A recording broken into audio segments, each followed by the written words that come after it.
You know what time it is. It is review time. FNreflex XL MRD. Really quick.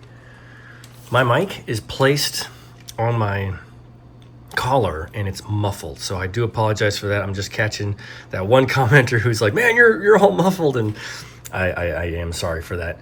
I'm going to figure out a different place to put it. I can't think of a place. Anyway, I'll have to do some research about that a little bit and see where the Rode mic can give me the best results. Okay, pros number 1 and 2.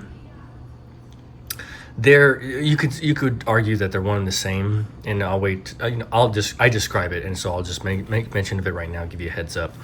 They're not the same. It's just that think of one as the initial feel, and then the other one is after you've shot and you get that connection with the firearm, and you can tell what it's about. So first one is initial, second one is afterwards.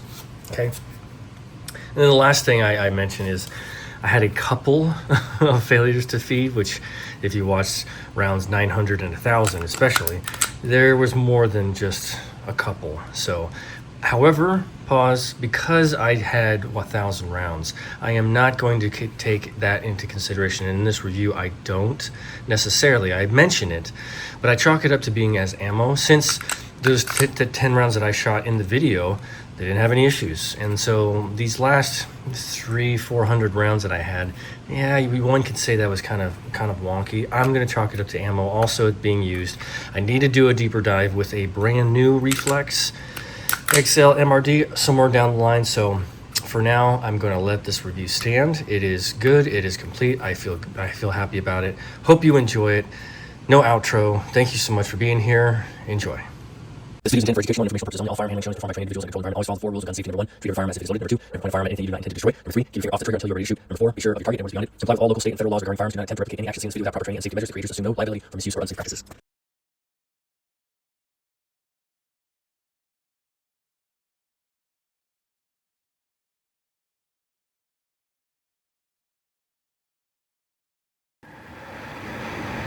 Hello there. Welcome back. I'm going to do what we did last time with this review and just show the other position of where I go to shoot, and it's on BLM land. So I'm going to take you around to give you a little lay of that space where I shoot at. I think it's 10, 12, or 15, 16, and then back here is 22, along with that tree that I shoot with right there. So yeah, there are berms on either side. This is oh gosh, it's either a gulch or a gully that comes down. The rainwater washes through here, and that creates these berms naturally, as you see through all the mountain formations. So anyway, you can tell it's dirty around here. It's very inconsiderate of everybody to just dump or shoot and just do their thing. Over here is where I put my target to do 30 yards. With the camera, of course, isn't there. I set it off to the side. So yeah, it's just a little spot. It's nice, and try to do my best to pick up the refuse that's left behind. My table is here, so when I do my shooting, old brass lands right about here, and there's some refuse that I picked up here, not all of it, but a little bit at a time. So all the brass lights here. Oh, my bucket. Well, I'm not gonna have my bucket out because I'm only shooting a couple of rounds and that's it. So yeah, there's just shotgun shells and brass lying around. Every time I come through, I just get a little bag full of refuse, so that you leave it better than when you came in. Anyway, that's just my little setup here. We'll get to the review. I just wanted to give that little tidbit.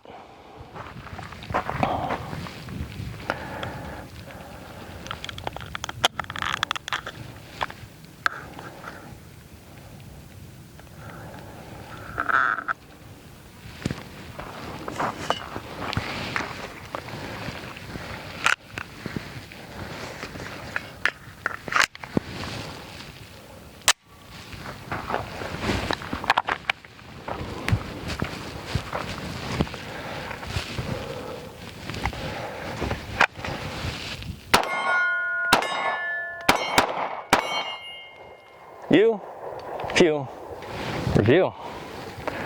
Welcome back. Thanks for joining me on that little range journey.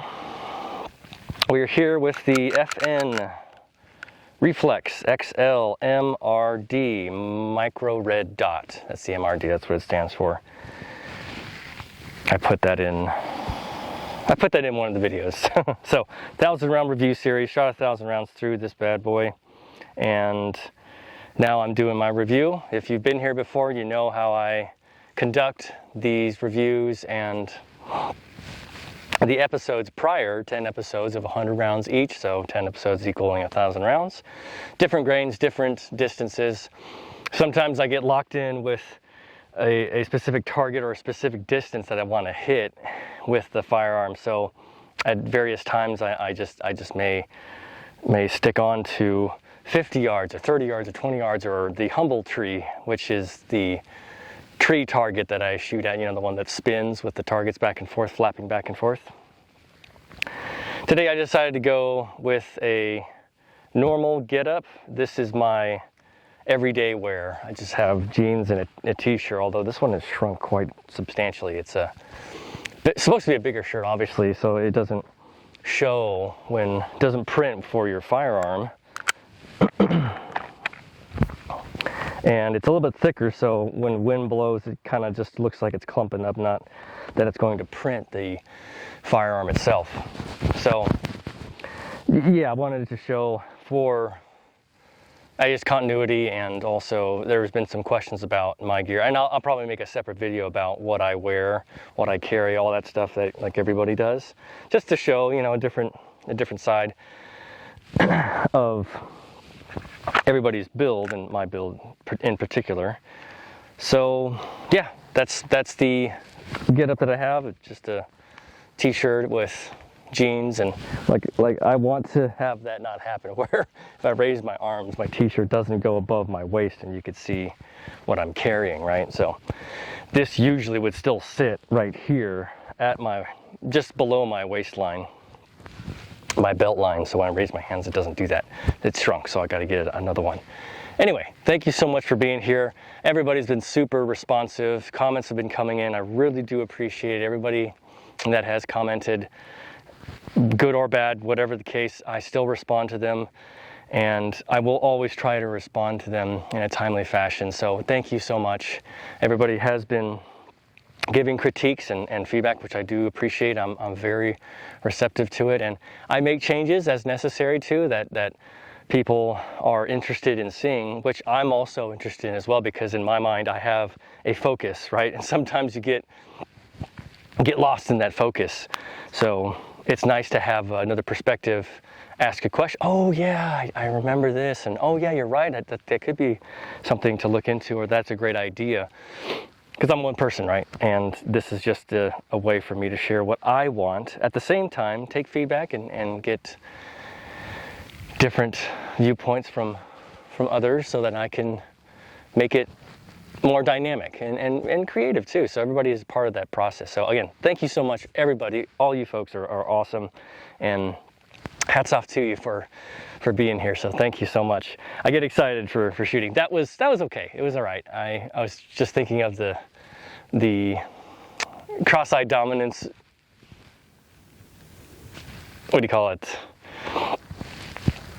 Consideration. When I'm shooting, I have to aim a little right. The further out I go, I have to aim further right to hit left. So the closer I am, you know, more one-to-one it is, because I have both eyes open. Okay, that being said, reviews go as 3 cons, 3 pros, or nuances, if any, and then my opinion, and we'll go from there. All right, so the first pro with this firearm is the trigger. Oh man, that trigger is amazing. I'm just kidding. I don't start with the pros, and the pro's not a trigger anyway.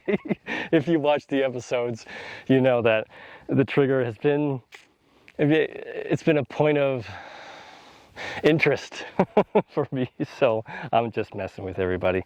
Okay, so first con that I have for this is going to be the price.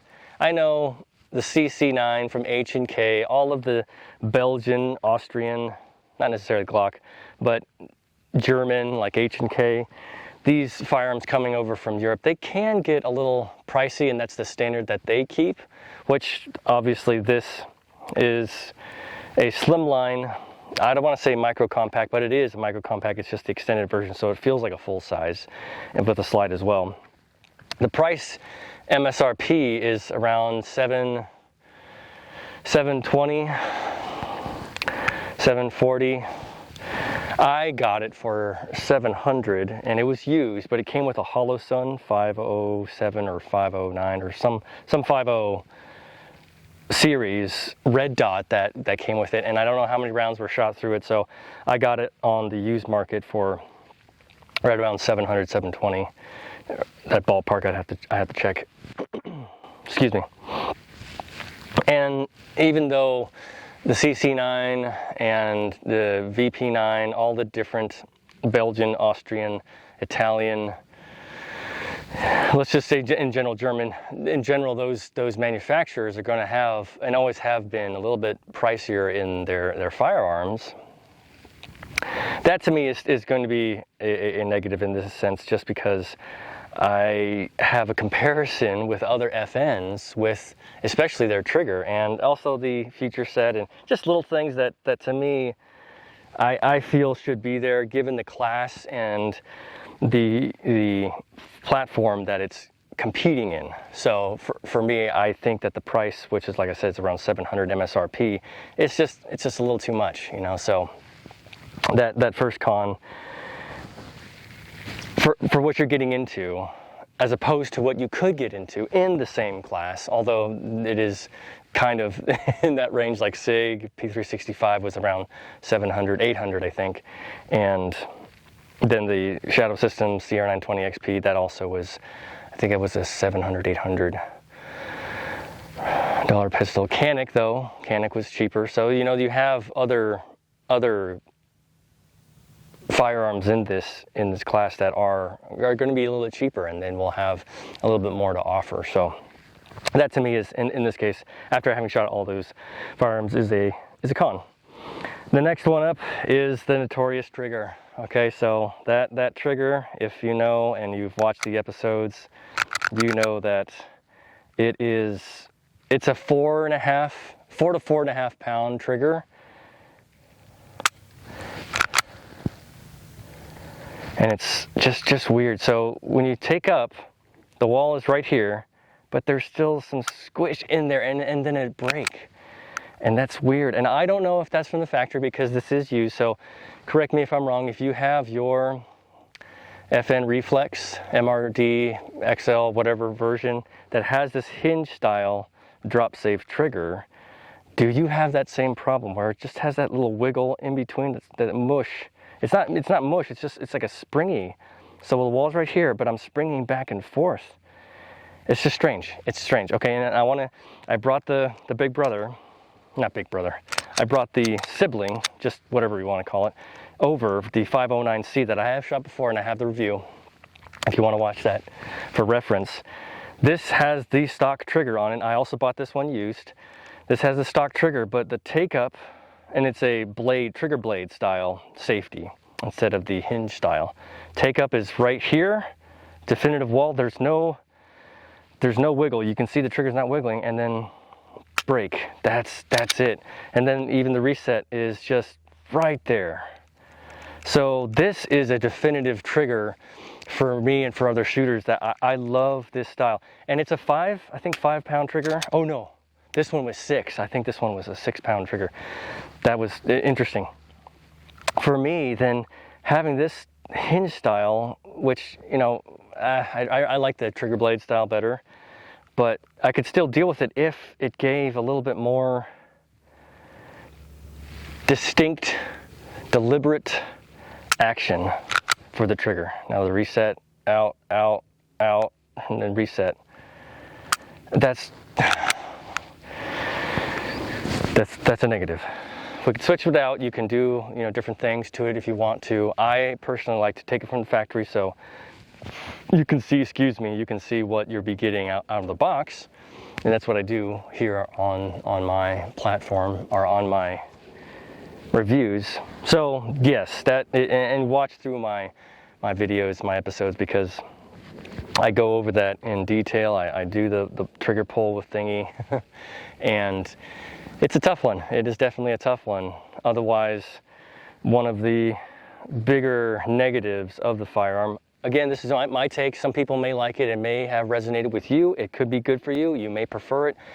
Doesn't mean that what I'm saying is absolutely biblical and it should be followed. It's just, yeah, preference, and there's two sides to the camp, right? Either you love it or you hate it. And for me, I just don't. For an EDC too, especially an EDC, I want something that's going to give me a little bit more confidence, like the trigger blade style, and then also distinct wall, break, reset. The last negative, that was the second negative, was the second con was that trigger. So the last negative for me is the picotating. And it has all the feature set. It's got the optics cut with the Torx head bolts. That's awesome. Well, sorry, take that back. I put these on because the other ones that I got were too short, so I had to replace it. So I'm not sure if it comes. Let me know in the comments if it does come with Torx head bolts, because this is the only FN that I have with an optics cut. Don't have it with the 509C. But everything else with the firearm, it comes with a complete feature set, I feel, aside from the grip down here. But the Picatinny, it's just a single slot Picatinny rail, which seems strange given that the sibling has a full Picatinny, although it may not. Yeah, full Picatinny is 1, 2, 3 slots, so don't know why. And I'm just using that as comparison because you can buy either pistol for relatively same price. The 509C is going to be just a little bit steeper, especially if you go the MRD version. But you can get them both used for right around the same price, one less or more than the other, so it's going to be comparative. And yeah, so I kind of wish that it had, it's a nitpick really, it's a nitpick because everything else about it is very, very good, very, very solid. But that is my last negative here, is I wish it had a little bit more with that feature set aside from everything else that it does have. Okay, so those are the cons. Now going into the pros. Whew, excuse me. Pro number one is the fit. So when I first, I knew it was a slimline 9mm, but when I first picked the pistol up, I knew, oh yeah, this is going to be great to shoot. It's very slim, and compared to like a Glock 19 style regular 9mm firearm, Sig Sauer P365 Canik Meta MC9 Prime CR920 XP or CR920 XP from Shadow Systems, the CC9, and the 43X, Glock 43X, they're all like this style slimline. Oh, and then the Springfield Armory Hellcat Pro, they're all this slimline form factor, which feels really, really good. I haven't changed out the back strap, so that would definitely help me in my grip. But the fit of the firearm is very nice. I do wish they'd had that texture or a little flat, but this is just the FN style, given the two firearms are very, very much alike in terms of that. Wish the trigger guard had some texturing and was a little bit flatter so I could get my fingers wrapped around here, because that first shot it jumped on me, and it does have a little bit of kick when you first shoot it, but you get used to it. Anyway, that part of it I wish it would be nice. But overall the overall fit of the firearm, it feels very, very nice, feels very good, and it lends to that shooting experience, which is not number 2, but it is number 3, ergo. So that fit has to do with the ergonomics of the pistol, and that is also something that lends to that positive, the pro. Number 2 is that texturing. I consider ergos as texturing, the firing position, sight picture when you bring the firearm up, which also can be stated that changing out the backstrap would help with the sight acquisition as you're bringing fire up on target. But it feels good. It feels very, very nice. So the ergos of the firearm, everything about it, the slide serrations, they're thin, but because it's an EDC, I can understand. I want to keep it a little more flush with the body if you are carrying it, with any type of holster. So many different kinds. You have the texturing that's very it's not very aggressive, but it's very complete. It's very complete as it wraps all the way around. You do have some space in here in between that is open, but the texturing on the front and back, pretty much the staple for FN, as far as I've seen, is this kind of a square texturing that really grips onto you. And then this sandpaper type on the flat portion of the grip going up to the slide feels very good as well. So it is a complete, aside from the trigger guard, but that's not complete. This is specifically for just the grip. That is a very complete grip and texturing for me. Under the little takedown lever, gas pedal-esque out here. Same thing with the FN509C. Not on the other side, but that's okay. No big deal. But that ergonomic feel of the firearm feels very good, and it's light. It has a very light feel. I don't have a scale to measure, and I'm not going to get that granular with these. The trigger pulley thing is as far as I'll go for now. I know time will tell, and I'll change a little bit given the circumstances. But that second pro is all of the ergonomics. So fit, number one, how it feels in my hand. So in my hand it feels very nice. And then the ergonomics of the firearm, where I'm gripping and I'm shooting, the weight distribution, everything. It's very overall very, very good. I could see both of those kind of look, being one or the other, but it is what it is. That's where I took it. And initially the fit, when you pick it up, that's what you feel. And then as you shoot it more, then you can see and feel the ergonomics of the pistol and how it reacts to you. And this is my 1,000-round review, not just initially. So, okay, number 3 is the shooting experience. Now, that shooting experience, excuse me, I'm going to put these magazines over here. That shooting experience, it started out in a way that I was kind of on the wall about.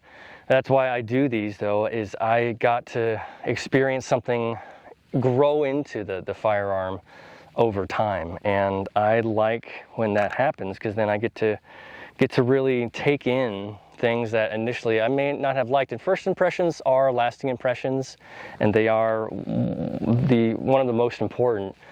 Obviously, if you see, job interview, you come in, you're a slob, you're not going to get the job, because if you dress like that on your interview, then how are you going to do the job, right? Same thing, if you come in, you get the interview, you come in for the first day of the job and you look like a slouch, then that doesn't build a lot of confidence. So the first initial shooting experience, first couple 100 rounds, it's kind of iffy, because the trigger guard, with all the texture, and it kind of had a little snap to it. And then as you get used to it, it does build a lot more confidence. So let's do 5 more rounds just to give another little take.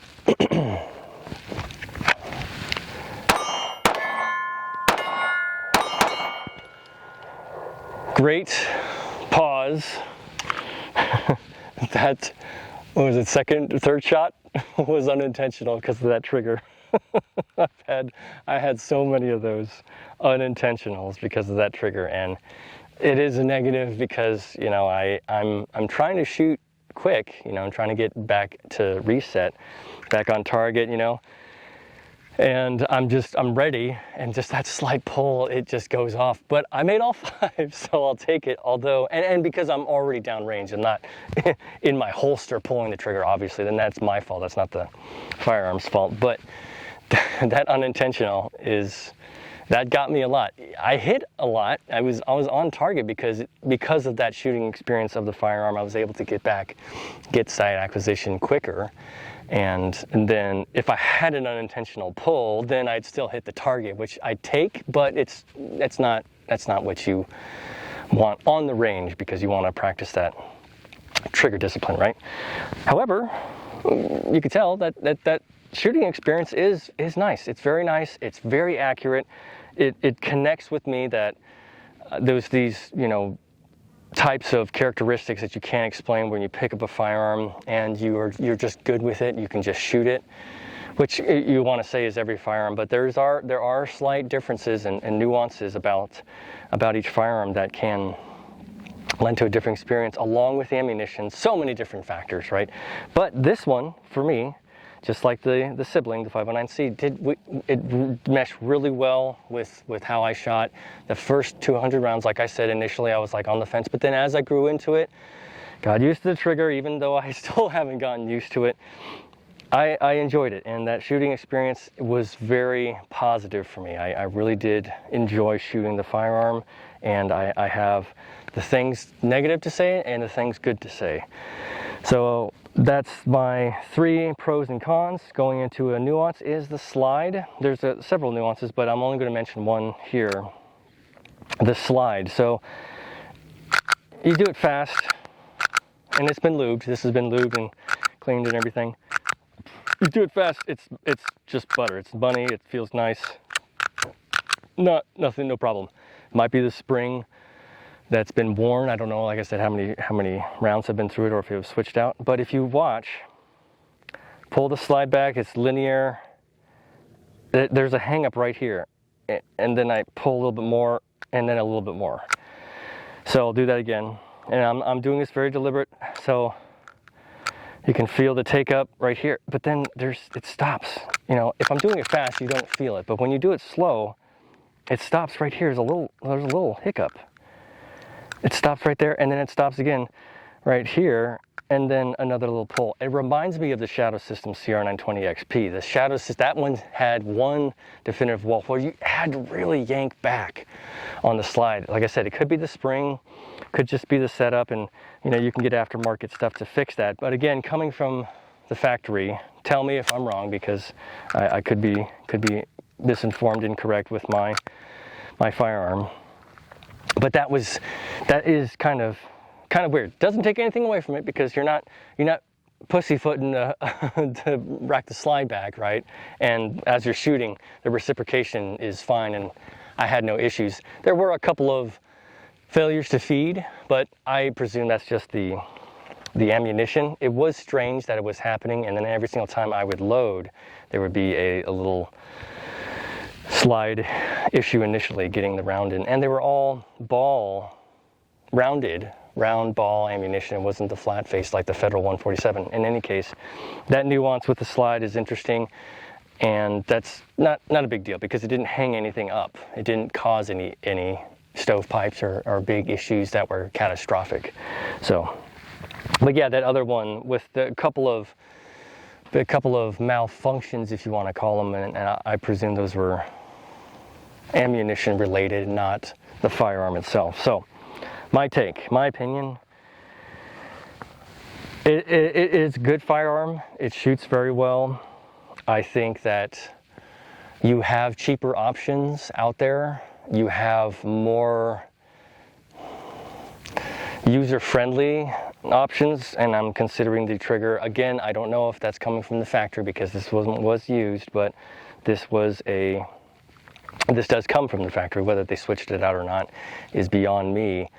You have other options in this platform, also other options to start out as a beginner shooter, right? I had some people ask and comment about what I thought of getting this ED as an EDC as opposed to others. You have to shoot it. And my opinion is definitely go out and shoot the 509C. Definitely give them a whirl. It's just because of the price. It's going to be a little bit steeper, so the investment for you, especially if you're carrying it on your person, you've got to shoot it. You got to test drive it. You can't, your car. You can't buy a car just because you see the pictures. It looks good. You have to drive it, and even then, over time, 10,000 miles in, it could crap out on you. Okay, that's immaterial because anything could do that. But you have to go shoot it. You have to go shoot it to see if you like it, and if you do, then I would say it is a good EDC. It is a good EDC, but I suppose the take I have is you have to give it time. You have to give it time. You have to shoot it. You have to do your research on it and get a better grasp of what you would be getting into, because if you are going to carry it, you need to know and be confident with what it is that you're going to be shooting. So yeah, I can't recommend like go out and get it or definitely test it out. I'd say have it along a line of other EDCs that you would shoot, and make sure that you're shooting the same grain ammunition, preferably the kind of jacketed hollow point kind that you will be shooting if you are in a self-defense situation or on duty. For a range toy, I think, because of the purpose of it, I think it'd be okay. But I would get other range toys that would perform and be a lot cheaper to customize and do more things with. Most pistols, they come with the optics cut. They have a better trigger, in my opinion, or a different trigger. And if you like this trigger, that's okay. But it also they all come with a full size Picatinny as well. So it has 18, or it comes with 15, 18 round magazines. Of course, I shot 10. So throughout the episodes I shot 10. I shot 5 today, so it's immaterial. But it does come with a higher capacity. That's what you expect from these slimline 9mm at 18 rounds, so that's good. Whereas the sibling only come up to 12 to 15. So as a range toy, I would just say, go get something. Go get something that's going to be a little bit cheaper if you're starting out. If you're already experienced and everything, you want an FN. Yeah, just put a spread of FNs on the table and shoot through them and see if you like it. That's my best recommendation. That's my take. My opinion is get a spread so that you can feel, especially because the trigger, I don't know what the deal is. How come they're differing? At least Glock is consistent with that. You can expect a Glock to have a Glock trigger. So that's interesting that it would switch up like that. Again, I'm not at the executive level, corporate level. I have no idea how those things operate or how their logic cost, right? Probably something like that, or just the manufacturing and scientific mechanisms and engineering goes into these pistols. So I have no idea, and I'm not knocking that stuff. I'd like to know, how come? Why would you switch it up? Okay, that's enough. I gave a good little bit. That was probably 30 minutes. Yep, close to 30 minutes. Thank you so much for being here. Stay tuned for the next series of 10 episodes of 100 rounds apiece, and we'll see you there. Oh, that's an alarm. Hopefully that did cut it off. Perfect timing. Okay, I'm going to leave it there. I'm just going to cut it there and not have anything else. So, yes, thank you so much for being here. I appreciate everybody. This has been an outstanding experience, and I really do appreciate the pros and the cons of this pistol. And it was a great journey, dynamic journey for me going through, and it was awesome. Okay, enough. Thank you. Pick up your brass, just like we would at our house, I'll come up with a different moniker. I haven't come up with one yet, but thank you again. We'll see you next time on the next series.